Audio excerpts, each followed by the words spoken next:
ప్రపంచంలోనే అత్యంత ప్రాముఖ్యత పొందిన దేవాలయాలలో ఒకటిగా ఒడిశా రాష్ట్రంలో ఉన్న పూరీ నగరంలోని జగన్నాథ స్వామి దేవాలయం ప్రసిద్ధి చెందింది. ఈ ఆలయం చాలా పురాతనమైనది మరియు అనేక శతాబ్దాలుగా భక్తుల విశ్వాసానికి ప్రతీకగా నిలిచింది. ప్రతి సంవత్సరం జరిగే రథయాత్ర ఉత్సవానికి లక్షలాది మంది భక్తులు తరలివస్తారు. ఇది ఇతర ఆలయాల కంటే ప్రత్యేకం, ఎందుకంటే సాధారణంగా ఇతర దేవాలయాలలో ఉత్సవ విగ్రహాలను మాత్రమే రథాల్లో ఉంచి ఊరేగిస్తారు. కానీ ఇక్కడ మాత్రం మూల విరాట్టుని రథాలలో ఊరేగిస్తారు. ఇంకా ఇతర ఆలయాల్లో ఒకే రథాన్ని ప్రతి సంవత్సరం ఉపయోగిస్తారు, కానీ ఇక్కడ మాత్రం ప్రతి సంవత్సరం కొత్త రథాలని తయారు చేస్తారు. ఇంకా ప్రత్యేకం ఏంటంటే ఇతర దేవాలయాలలో ఎక్కువగా లోహం లేదా రాతితో తయారు చేసిన విగ్రహాలు ఉంటాయి, కానీ పూరి జగన్నాథ ఆలయంలో మాత్రం చెక్కతో చేసిన విగ్రహాలు ఉంటాయి. ఇది భక్తులకు మాత్రమే కాకుండా ప్రపంచవ్యాప్తంగా ఉన్న సందర్శకుల్ని కూడా ఆకర్షిస్తుంది. ఇప్పటి వరకు మనం పార్ట్ 1లో ఈ పూరి జగన్నాథ స్వామి దేవాలయానికి అర్థం ఏంటి, ఇక్కడ నిజంగానే శ్రీకృష్ణుని గుండె ఉందా, ఈ ఆలయ చరిత్ర ఏంటి, దేవుడు ఎలా ఆవిర్భవించాడు తెలుసుకున్నాం. పార్ట్ 2లో రథయాత్ర ఎందుకు చేస్తారు, పూరి జగన్నాథ స్వామి ఆలయంలో రథయాత్ర గురించి చాలా విషయాలు మనం తెలుసుకున్నాం. ఆ వీడియోస్ మీరు ఇంకా చూడకపోతే ఈ వీడియో కింద డిస్క్రిప్షన్ లో ఉన్న లింక్స్ ని క్లిక్ చేసి ఇప్పుడే చూడండి, అప్పుడే మీకు పూర్తిగా అర్థమవుతుంది. మరి ఈ వీడియోలో మనం పూరి జగన్నాథ స్వామి ఆలయ నిర్మాణం గురించి, నవకళేబరోత్సవం అంటే ఏంటి, రత్నభండార అంటే ఏంటి, ఇక్కడ ఎంత సంపద ఉంది, ఇలాంటి ఎన్నో రహస్యాలను, శాస్త్రవేత్తలకు కూడా అంతుచిక్కని ఎన్నో ప్రశ్నలను సృష్టిస్తున్న ఆలయంగా ఒడిశా రాష్ట్రంలోని పూరి జగన్నాథ స్వామి ఆలయం గురించి స్టార్టింగ్ నుంచి ఎండింగ్ వరకు డీటెయిల్డ్ గా మనం అయితే తెలుసుకుందాం. కాబట్టి ఈ వీడియోని ఎక్కడ స్కిప్ చేయకుండా చూడండి. పూరి జగన్నాథ స్వామి దేవాలయం ఒడిశా రాష్ట్రంలోని పూరి నగరంలో ఉన్న ఒక ప్రముఖ హిందూ దేవాలయం. ఈ ఆలయాన్ని మొదటగా ఇంద్రద్యుమ్న మహారాజు నిర్మించారు. ఆ తరువాత గంగవంశపు రాజైన అనంతవర్మ చోడగంగాదేవుడు 12వ శతాబ్దంలో ఆలయ నిర్మాణాన్ని పునర్నిర్మించి 1174లో ఆయన మనవడైన అనంగ భీమ దేవుడు ఆలయ నిర్మాణాన్ని పూర్తి చేశారు. ఈ ఆలయం ద్రవిడ మరియు కళింగ శైలి కలయికతో నిర్మించబడింది. ఆలయ విస్తీర్ణం సుమారు 4 లక్షల చదరపు అడుగులతో, ఆలయ నిర్మాణం ప్రధానంగా పట్టణపు రాళ్లతో నిర్మించబడింది. ఆలయం 214 అడుగులు ఉండడం విశేషం. ఆలయం తూర్పు దిశగా ముఖదర్శనంగా ఉంటుంది. ఆలయంలో ప్రధానంగా 4 భాగాలు ఉన్నాయి: గర్భగృహం, నాట్య మండపం, భోగ మండపం మరియు ముఖ మండపం. మొదటగా గర్భగృహం. ఇక్కడ ప్రధాన విగ్రహాలు ఉంటాయి. జగన్నాథుడు, బలభద్రుడు, సుభద్ర దేవి విగ్రహాలతో చెక్కబడిన కట్టడాలు ఇక్కడ ఉంటాయి. ఈ విగ్రహాలను చెక్కతో తయారు చేసి ఉండటం ఇక్కడ విశేషం. అందుకోసమే జగన్నాథ స్వామి దేవాలయంలో ప్రతి 12 లేదా 19 సంవత్సరాలకు ఒక్కసారి నవకళేబరోత్సవం అనే ఒక ప్రత్యేకమైన పవిత్ర ఉత్సవం జరుగుతుంది. ఈ ఉత్సవం సాధారణంగా అధిక ఆషాఢ మాసం వచ్చే సమయంలో జ్యేష్ఠ పౌర్ణమి తర్వాత నిర్వహించబడుతుంది. ఈ ఉత్సవంలో జగన్నాథుడు, బలభద్రుడు, సుభద్రమ్మ సుదర్శన చక్రం యొక్క పాత విగ్రహాలను కొత్త విగ్రహాలతో ట్రాన్స్ఫర్ చేస్తారు, అంటే భర్తీ చేస్తారు. కొత్త విగ్రహాలను తయారు చేయడం కూడా అత్యంత పవిత్రమైన విధానంగా చెబుతారు. కొత్త విగ్రహాలు తయారు చేయడానికి నిమ్మ చెట్లను మాత్రమే ఉపయోగిస్తారు. ఈ చెట్లను వెతికి పట్టుకోవడం, వాటిని కోయడం అన్ని సంప్రదాయ పద్ధతుల్లోనే జరుగుతుంది. ఈ పనిని నిర్వహించేది విశ్వకర్మల కుటుంబానికి చెందిన శిల్పులు మాత్రమే. కొన్ని విగ్రహాలను ఆలయ ప్రాంగణంలోనే కొయిలీ వైకా అనే ప్రత్యేకమైన ప్రదేశంలో తయారు చేస్తారు. వీటిని తయారు చేసే సమయంలో ఎంతో రహస్యంగా నిర్వర్తిస్తారు. అలాగే పాత విగ్రహాలను కూడా ఈ కొయిలీ వైకా అనే ప్రదేశంలోనే రహస్యంగా భూమిలో దాచిపెట్టబడతాయి. మరియు ఈ ప్రక్రియను కేవలం ఆలయానికి సంబంధించిన పూజారులు మాత్రమే నిర్వహిస్తారు. కొత్త విగ్రహాలు తయారు చేసిన తర్వాత పాత విగ్రహాల్లోని బ్రహ్మ పదార్థం అనే పవిత్రమైన వస్తువును కొత్త విగ్రహాల్లోకి ప్రవేశపెట్టడమే ఈ ఉత్సవం యొక్క ముఖ్య ఉద్దేశం. ఈ ప్రక్రియను అత్యంత రహస్యంగా నిర్వహిస్తారు. ఆ రోజు రాత్రి పూరి పట్టణంలో మొత్తం పవర్ సప్లై పూర్తిగా కట్ చేసి కటిక చీకట్లో 4 అర్చకులు ఈ కార్యాన్ని నిర్వహిస్తారు. వాళ్ళ కళ్ళకి గంతలు కట్టుకొని, వాళ్ళ చేతులకి పవిత్ర వస్త్రాలు చుట్టుకొని ఆలయంలోకి ప్రవేశించి పాత విగ్రహాల్లోని బ్రహ్మ పదార్థాన్ని కొన్ని మంత్రాల ద్వారా కొత్త విగ్రహాల్లోకి ప్రవేశపెడతారు. బ్రహ్మ పదార్థం అంటే ఏంటి, బ్రహ్మ పదార్థం అంటే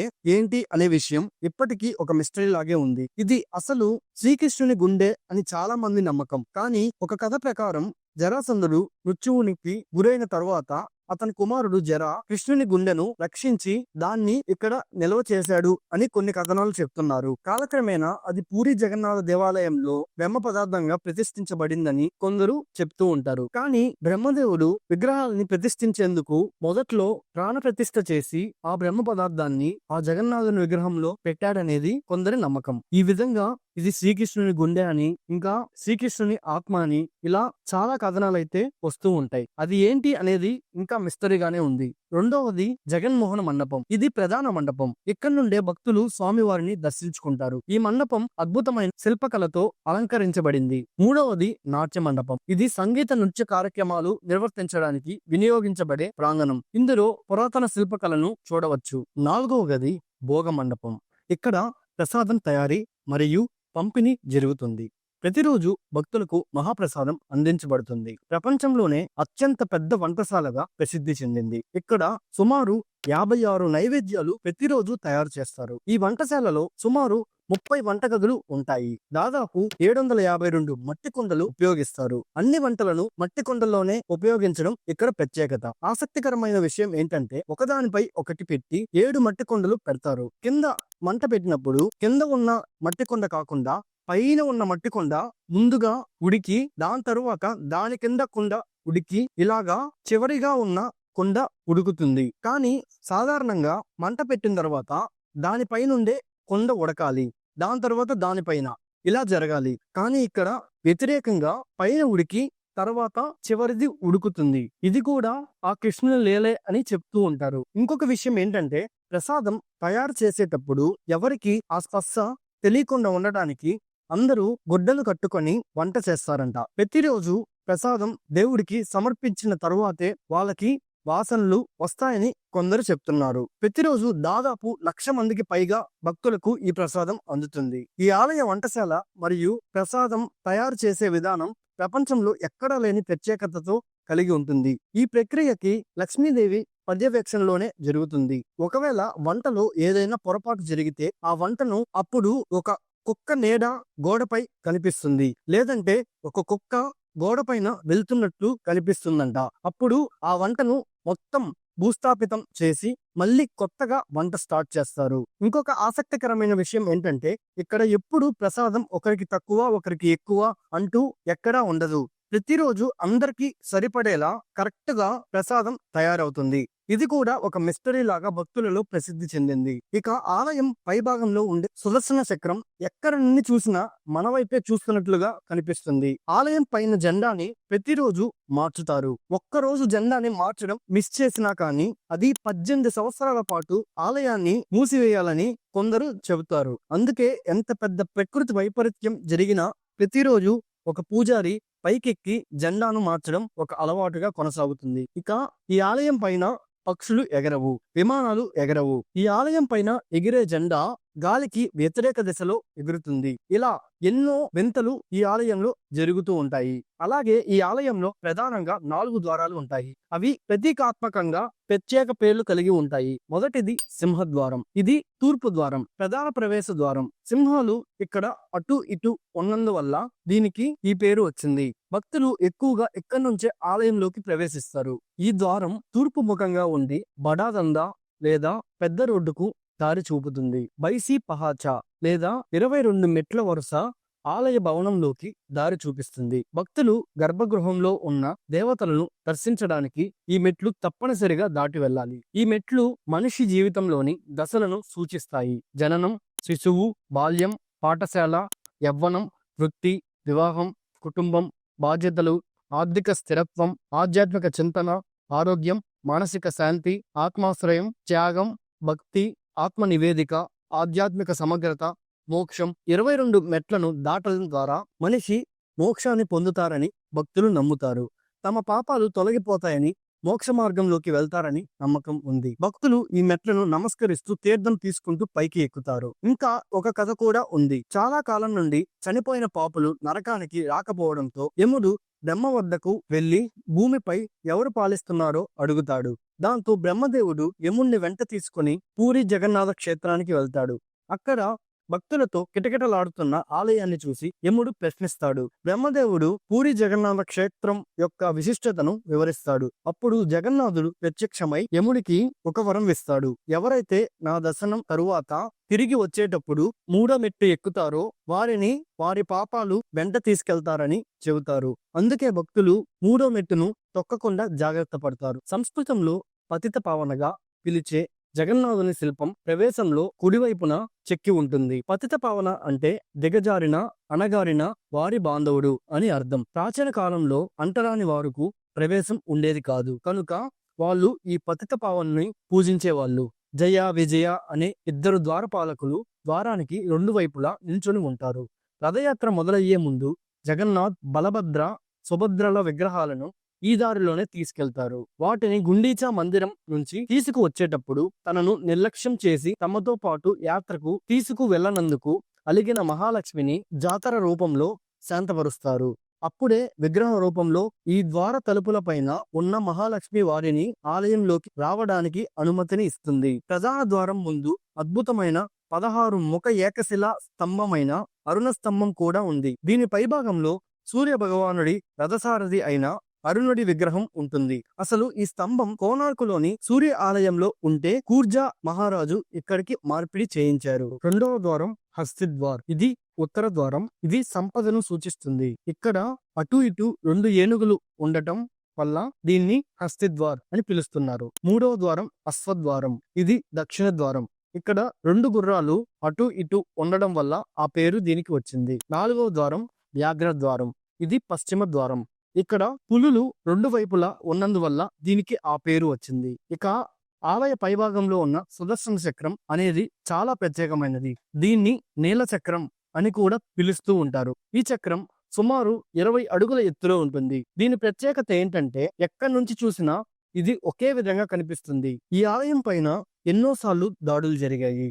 ముఖ్యంగా 1558లో సేనాధిపతి అయిన కాలా పహాడ్ దాడి చేసి ఆలయాన్ని ధ్వంసం చేయాలని ప్రయత్నించాడు. ఆలయం దెబ్బతిన్న తరువాత దాన్ని పునర్నిర్మించారు. దేవాదాయ శాఖ ఆధ్వర్యంలో ఆలయ నిర్వహణ జరుగుతుంది. ఇక ప్రతిరోజు ఇక్కడ జెండాని మారుస్తారు. ఇది ఒక ఆచారం. ఒకవేళ ఈ జెండాని మార్చకపోతే ఆలయాన్ని 18 సంవత్సరాలు మూసివేయాల్సి ఉంటుందని కొన్ని పురాణాలు చెబుతున్నాయి. అందుకోసమే వాన, వాతావరణం ఎలాంటి పరిస్థితుల్లో ఉన్నా కానీ ఆలయ అర్చకులు ఈ జెండాని ఖచ్చితంగా ప్రతిరోజు మారుస్తారు. సుమారు 187 అడుగుల ఎత్తులో ఉన్న ఆ జెండాని దేవుని పూజకు సంబంధించిన ప్రత్యేకంగా భావించి మారుస్తారు. రత్నభండార్. పూరి జగన్నాథ స్వామి దేవాలయంలో రత్నభండార్. దీని రహస్యం ఏంటి? ఇక్కడికి అన్ని నిధులు ఎలా వచ్చాయి? పూర్వకాలంలో చాలా మంది రాజులు ఉండేవారు. వారు ఆక్రమణలు చేసి సేకరించిన నిధులను దాచిపెట్టే ఆచారం ఉండేది. ఈ నిధులను దేవాలయాలకు కానుకలుగా ఇవ్వడం కూడా జరుగుతూ ఉండేది. ఈ విధంగా పూరి జగన్నాథ ఆలయానికి కూడా రాజులు తమ సంపదను కానుకలుగా ఇచ్చేవారు. వాటిలో ముఖ్యంగా గజపతి కపిలేంద్ర రాజు తన ఆక్రమణ ద్వారా సంపాదించిన నిధులను ఒక బాక్స్ లో పెట్టి భద్రపరిచి ఏనుగుల ద్వారా ఈ ఆలయానికి తెప్పించాడని చెబుతారు. ఆ రాజు ఆ నిధులను ఒక ప్రత్యేకమైన గదిలో దాచిపెట్టేవాడు. దానిని ఎవరు తెరవకూడదని నాగబంధం వేశారు. ఇలా ఆ గదిలో బంగారం, రత్నాలు, విలువైన ఆభరణాలు ఎన్నో దాచబడి ఉన్నాయి. అలాగే ఆ నిధులను ఎవరు దొంగతనం చేయకుండా రహస్యంగా దాచడానికి ప్రత్యేకమైన మార్గాలను రూపొందించారు. ఇలాంటి నిధులను ఆలయంలోకి కానుకలుగా ఇవ్వడం ఆ కాలంలో సామాన్యంగా జరిగేది. ఈ రత్న భండారు ఎక్కడ ఉంది? జగన్నాథ స్వామి దర్శనం కోసం వెళ్లే మార్గంలో జగన్మోహన మండపం వద్ద ఉండే ఒక రూమ్ లోపల కింద రత్న భండారు ఉంది. మొత్తం 3 భాగాలుగా ఇది విభజించబడింది. వీటిని బాహర్ భాండార్, బేతర్ భాండార్, రత్న భాండార్ ఇలా 3 ఛాంబర్స్ గా పిలుస్తూ ఉంటారు. First one chamber 1 బాహర్ భాండార్. ఈ గది దేవుడికి అలంకరణ కోసం ఉపయోగించే ఆభరణాలను భద్రపరిచేందుకు ఉపయోగిస్తారు. పూజల సందర్భాల్లో వీటిని తెరుస్తూ ఉంటారు. ఈ గది తాళం భాండారు అధికారి దగ్గర ఉంటుంది. రెండవ ఛాంబర్ బేతర్ భాండార్. ఈ గది దేవాలయం యొక్క ముఖ్య నిధి గది. ఈ గది తలుపులు 3 తాళాలతో వేయబడి ఉంటుంది. ఒక తాళం గజపతి మహారాజు కుటుంబ సభ్యుల దగ్గర, రెండవది బాండారు అధికారి దగ్గర, మూడవది కలెక్టర్ ఆఫీస్ లో ఉంటుంది. ఈ 3 తాళాలు కలిపి ఓపెన్ చేస్తేనే ఆ గది తెరుచుకుంటుంది. ఈ గది దగ్గరికి రావటానికి మీరు మొదట బాహర్ బాండార్ గది లోపలికి వచ్చి, అంటే ఆ ఫస్ట్ ఛాంబర్ లోకి వచ్చి, దాని తర్వాత సెకండ్ ఛాంబర్ లోకి, అంటే బేతర్ బాండార్ కి మీరు చేరుకుంటారు. ఇలాగా ఈ 2వ ఛాంబర్ దగ్గరికి వచ్చాక ఈ 3 తాళాలతో ఈ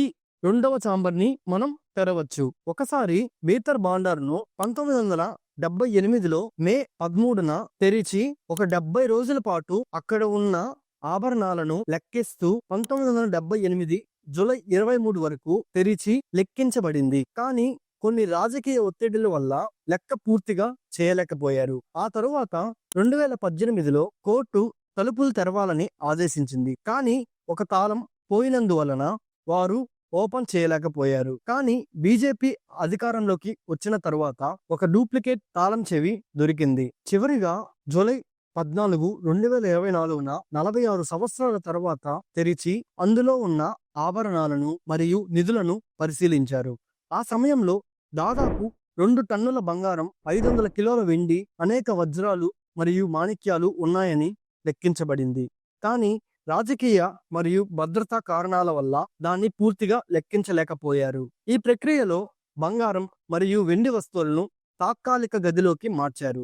ఈ ఆభరణాల యొక్క ఖచ్చితమైన ఆర్థిక విలువను ప్రభుత్వం ఇంకా ప్రకటించలేదు. 3వ గది తరువాత 46 ఏళ్ల ముందు 1978లో ఈ 2వ గది బేతర్ బాండార్ ను తెరిచిన తరువాత ఆ లోపల 3వ గది ఉంటుంది. ఆ 3వ గదే రత్న భాండార్. ఈ గది చాలా రహస్యంగా ఉంటుంది. ఒక అండర్ గ్రౌండ్ సీక్రెట్ డోర్ అని మీరు చెప్పొచ్చు. ఇక్కడ రహస్యంగా ఉన్న 3వ గదిలో అపారమైన సంపదలు నిక్షిప్తమై ఉన్నాయని, ఇది ఒక నాగబంధం ద్వారా కాపాడబడుతుందని స్థానికులు చెబుతారు. దీనికి లోకనాథుడైన మహాశివుడు కాపలా ఉంటారని, ఈ గదిలోకి వెళ్ళడానికి చాలా మంది అప్పట్లో ప్రయత్నించినప్పటికీ సర్పాలు మరియు ఇతర శబ్దాలు వినిపించడం వలన ఎవరు దానిని తెరవలేకపోయారు. ఇలా పూరి జగన్నాథ స్వామి దేవాలయంలోని ఎన్నో రహస్య నిధులు ఎంతో మందికి ఆసక్తిని రేకెత్తిస్తున్నాయి. ఇంతకీ ఈ రత్న బండారులో ఏ రహస్యం ఉందో ఆ కృష్ణ పరమాత్ముడికే తెలియాలి. ఈ వీడియో నచ్చితే ఒక్క లైక్ చేసి మన ఛానల్ని ఇప్పుడే సబ్స్క్రైబ్ చేసుకొని మీ ఫ్రెండ్స్ అండ్ ఫ్యామిలీకి షేర్ చేయండి.